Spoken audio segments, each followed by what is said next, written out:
Hey, so intercession. There's an interesting thing about that in Genesis 32 that I definitely want to talk about and journal about. So, if you will, let me give you a little backstory here. We're talking about Jacob, and he obtains the blessing from his father Isaac, and Esau, his brother, is beyond the pale of angry to the point that he is going to kill him after his mourning period for his father is up. Well, their mother, Rebecca, gets wind of it, and she calls Jacob to her and says, "You can't stay here any longer. Your brother hates you and is going to kill you. And I want you to go to my brother's house." And so Isaac calls him in there, blesses him, sends him on his way, and tells him to take a wife of the daughters of Laban. And so off he goes. He has this awesome experience in Bethel with Yahweh. He's dreaming that he sees angels, the Malak of Elohim, ascending and descending a ladder. And Yahweh is at the top of this ladder and tells him that he will keep him in all the places that he goes, bring him back to the land, and he won't leave him until he does this. Okay, so he goes to Laban. He stays there 20 years, marries a couple of his daughters, has his sons, the 12 tribes of Israel, and he decides after 20 years it's time to head home. So he leaves unaware to Laban, and Laban chases after him. They catch up at Mount Gilead. They make a covenant that they're not going to harm each other. And then off they go the next morning. Laban goes home, and Jacob continues his journey. And that's where I'm at in Genesis 32. And verse 1 says that Jacob was continuing his journey, and the angels of God met him. So it doesn't seem terribly significant, but when you look at this verse in the Hebrew, it says that Jacob continued his journey, and the Malak of Elohim, the angels of God, made intercession, basically. They met him, they pagah him in the Hebrew. And it basically means like to come between something and to make intercession for something or someone, to meet together. And that's what this is. The Malak of Elohim came between Esau and Jacob and to make intercession for Jacob. That's pretty amazing in and of itself, right? Next verse, verse 2, Jacob sees the Malak of Elohim and he says, "This is God's host." Well, that means Elohim Makanah. It is God's host, God's encampment, God's army, the sacred courts. So Yahweh has sent his angels to guard and protect him, basically keeping his word and promise to Jacob in Genesis 28:15. As he's leaving the land, he tells him, "I'll be with you and I will keep you," shamar you in the Hebrew. To hedge about is what that means, to guard him, to protect him, and to be a watchman to him or for him. And he's going to keep him in all the places. And he basically is keeping his word. Jacob is trying to come back into the land, and he sends his host because Jacob is afraid. Esau hates him, and as far as he knows, he still hates him and wants to kill him because he's stolen his birthright and his blessing. And so it's really awesome because he calls this place Machanaim. It means double camp. Now, there's a couple different schools of thought on this. It could be Jacob's camp and the camp of the angels, the host of God, the Malak of Elohim. It can also be referred to as two camps of angels, kind of similar to in Exodus 14, where the children of Israel are in the Exodus, and they're headed toward the Red Sea, and the Egyptians are chasing after them. And they are coming to the Red Sea, and they've got a cloud of pillar by day and a pillar of fire by night. And it says that the Malak of Elohim came between the Egyptians and the children of Israel, that they did not, and they did not harm the Israelites. And so it's the same sense here, that the Malak of Elohim have come to Jacob to make intercession for him and come between him and Esau, so that Esau does not harm him. And so it's neat because, they're here to protect him. And, Esau is angry with him, and I just kind of wonder, are these the same angels that he saw ascending and descending in Bethel, even though he's not at Bethel right now? Are these the same angels that, he met as he was leaving the land as when he's coming in? Because it's the Malak of Elohim ascending and descending, going out of the land, and then the Malak of Elohim making intercession for him as he's coming back into the land. Just a neat thought. So Genesis 32:3, the next verse, it says that Jacob sends messengers to go before him to talk to his brother Esau and tell him what's going on, that I'm coming and here's a present for you. And it says that the messengers in Hebrew are Malak. What? They're angels? Now, some people think that these are human messengers, and I kind of tend to think that these are angels, because in the text it says that the Malak is specifically of God,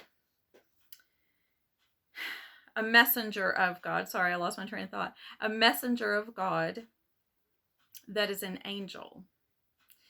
It could be a prophet, could be a teacher, but in these 3 verses, there's no mention of a prophet or a teacher. We're talking about the angels of God, the Malak of Elohim, the host of God, the army of God is right here. And it says that Jacob, so I personally think that Jacob sent some of these messengers. He commanded them and said in verse 4, to go and talk to Esau. And the messengers come back and they say, yeah, he's coming with 400 of his men. And then Jacob is very, very afraid, and he starts dividing his camp into, in case Esau attacks one, the other will get away. So later in the story, one of the reasons why I think that these are actually angels is because in the story of him dividing what he has and sending it before him to Esau, his brother, to appease him and find grace with him, it says that he specifically used his servants for this task, that he had his servants dividing, and he sent his flocks and herds before him with his servants. But he sent Malak to his brother Esau first. So I just think that that's amazing. That, wow, mind blown. Jacob is commanding these angels. It's amazing. And, I kind of wondered, later on in the story, Jacob is wrestling with a man, and the man blesses him because Jacob is absolutely relentless. He is not letting him go, and it's coming to be sunrise, and he's like, got to go, guy. And he's like, not till you bless me. So he blesses him by changing his name from Jacob to Israel. Israel means peace, prince with God. And he says to him, as a prince, you have power with Elohim and with men, mortal men. You have power. Oh my goodness gracious. You have triumphed. You have prevailed. You have overcome. So I mean, in a way that, he has authority here. Jacob has authority with these angels. And it reminded me of a couple of scriptures, just a little side note. In Revelation 12, it talks about how they overcame the accuser of the brethren by the blood of the Lamb and the word of their testimony. And that's kind of a picture of Jacob a little bit here. Yeshua hasn't come yet and been a sacrifice, but he's using the word of his testimony. He's saying, he's declaring Yahweh, and he is allowing Yahweh to lead him. And then the other thing was angels. Does he have authority with it? I asked that question. Revelation 19:10 says that, John is having this vision. This angel is showing it to him, and John just falls at this angel's feet. And the angel's like, no, no, no, no, no, no, no, no, no, no. Do not do this. I am your fellow servant and of your brethren that have the testimony of Yeshua. That's probably a whole nother video, but it reminded me of, if the angels are brethren, if there are fellow servants, and Jacob has been called the prince with God, he must have some sort of understanding and authority there. And so for him to command it is, amazing. And so my question would be, how does this relate to us? How does this relate in our day and time? Do the angels of Elohim, the Malak of Elohim, make intercession for us? Well, I think maybe they do. So Psalm 91:1 says, "He that dwelleth in the secret place of the Most High shall abide under the shadow of the Almighty." And so he that dwelleth in Hebrew is yashab. It means to sit down, to remain somewhere, to marry, to join together. So he that stays together or remains with this in the secret place or the covering of the Most High, under the Most High's mantle, will abide in the shadow of the Almighty, of Shaddai. That's pretty cool. Well, the next verse in 91, not the next verse, but the 9th verse in Psalm 91, "Because you have made Yahweh, which is our refuge, even the Most High, your habitation." So he's saying, because you have made the Most High your ma'on, your habitation. It means an abode of God, your tabernacle, your temple. It's like the sense of a cohabitation with God. Like there's an intimate relationship with God. So he that dwells, he that Yashab, remains with Elohim, it has this mantle, like this covering over him with El Shaddai. And because we have made him Yahweh, our refuge and our habitation, we have an intimate relationship with him. The next verse says that there shall no evil befall you, neither any plague come nigh unto you. And this kind of reminds me a little bit of Isaiah 54:7, where it talks about no weapon formed against you will prosper. Well, the rest of that verse is really awesome too, and it's rarely quoted, but it goes on to say, "And every tongue that shall rise against you in judgment, you will condemn." That's amazing. And then it goes on to say, "Because this is the heritage of the servants of Yahweh." This is our heritage. If we declare Yahweh, this is our heritage. That their righteousness is of me, says Yahweh. So the next verse, verse 11 in the Psalms, goes along with what I'm talking about with Jacob. It says, "For Yahweh shall give his angels, Malak, charge over you, and keep you in all your ways."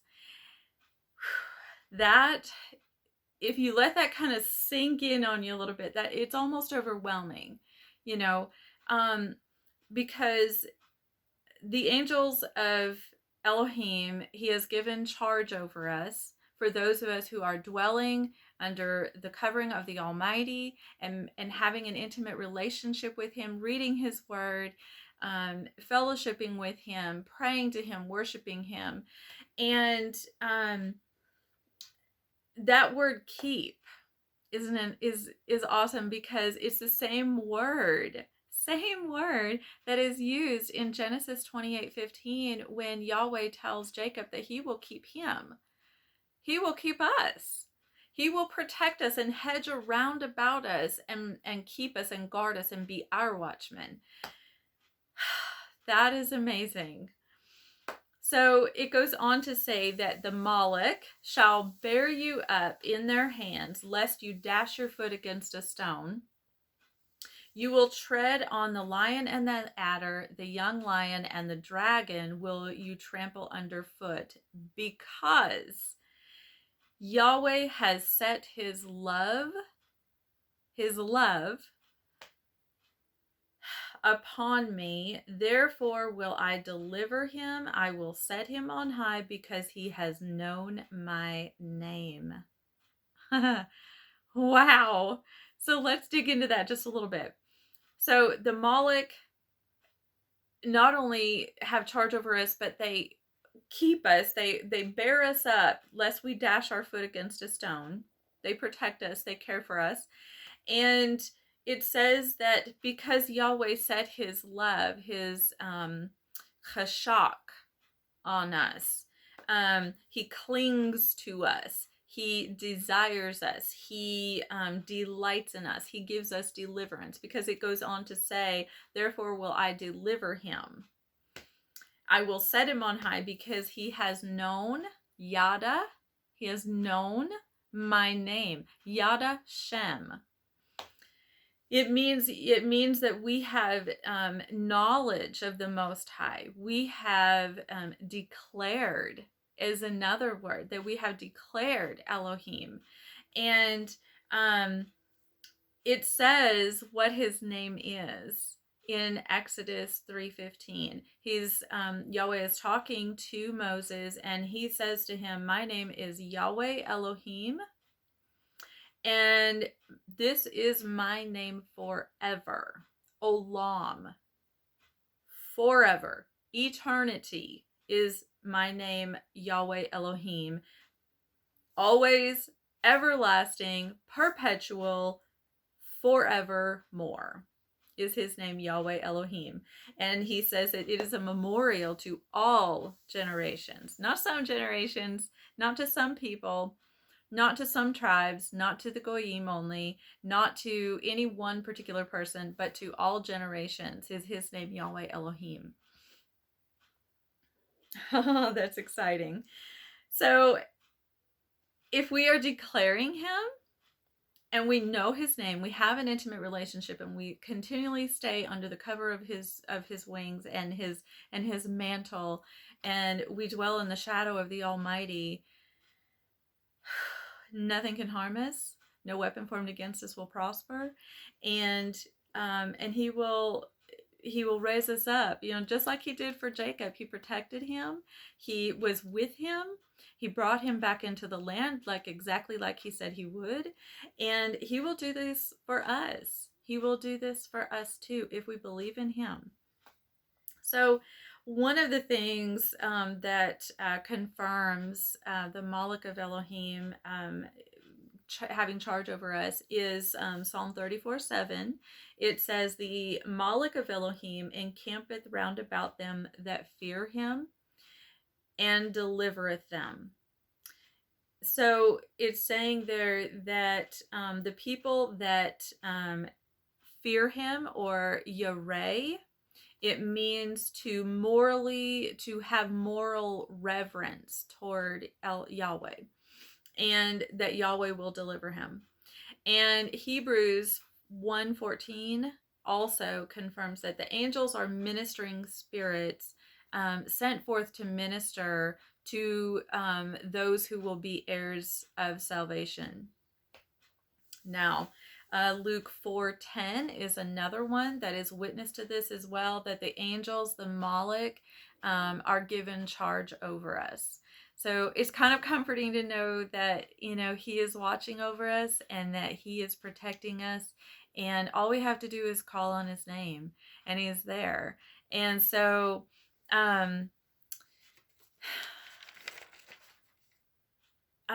so when we declare that we believe in Yahweh, and he gives his angels, his Malak, charge over us, just like he did when he sent the Malak to Jacob to protect him from Esau and bring him into the land. The Malak made intercession for Jacob, and they will do the same for us. And I just think that that's absolutely amazing. Do you know, before I in the video, who else makes intercession for us? Yeshua, the Son of the living God, makes intercession for us. He is our mediator. And in Romans 8:34, it says, "Who is he that condemneth? It is Yeshua that died. Yea, rather it is that he is risen again. And who is even at the right hand of Yahweh, who also maketh intercession for us." So we have, the Malak of Elohim making intercession for us. We have Yeshua making intercession for us. And all we have to do is declare Yahweh, declare his son Yeshua. So let the Malak, let Yeshua be your intercessor. Y'all have a good night. I hope that this makes sense. and if there's any questions, just please holler out it to me. Have a good night.